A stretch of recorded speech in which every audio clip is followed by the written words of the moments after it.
MSNBC.com, a news site as smart as your phone. Fast and easy to use, it's the best place to get the latest news and videos. Your smartphone was made for MSNBC.com. It's time now to clear the air and to compound the tragedy of Trayvon Martin.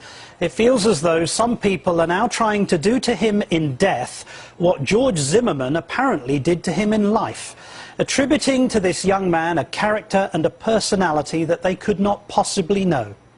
And yet they persist in imposing upon his slight young frame an identity that implies criminality, juvenile delinquency, and the all-round characteristics of a troublemaker. This is not only deeply offensive to his family, but also a gross form of character assassination upon a child, a dead child. Stories are now being carefully fed to certain sections of the media that Trayvon was suspended from school after his bag was found to contain marijuana residue, that he once wrote graffiti on school grounds. Wow! That he was part of a stolen jewellery investigation on school grounds that resulted in no charges. And, to top it all, the greatest act of social criminality for a kid of colour, that he may have worn gold teeth. Wow, call the police. Even if these petty incidents were true, what on earth do they have to do with the fact that George Zimmerman shot and killed him? But let's compare Trayvon Martin with the history of another man. Only this one committed some real offences, and all of them after his 17th birthday. When this individual was 20, he was arrested for disorderly conduct after he got drunk and stole a Christmas wreath from a hotel. So that's drunk, disorderly and theft. Charges were later dropped. When he was 26, he took out his 16-year-old brother on an underage drinking spree. He lost control of his car, hitting a garbage can, but continued driving. When he was 30, he was arrested and found guilty of driving under the influence of alcohol.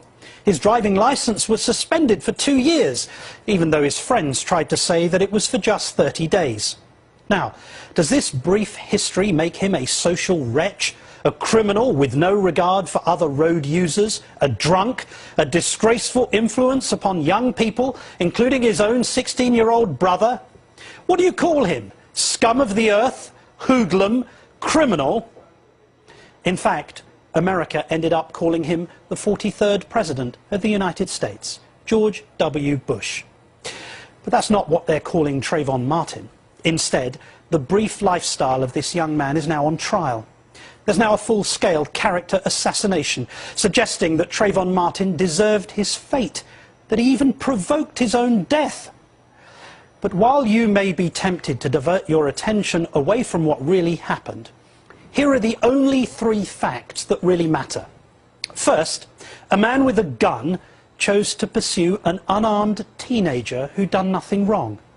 Second, the man with the gun chose to initiate a confrontation with the teenager after he was advised not to.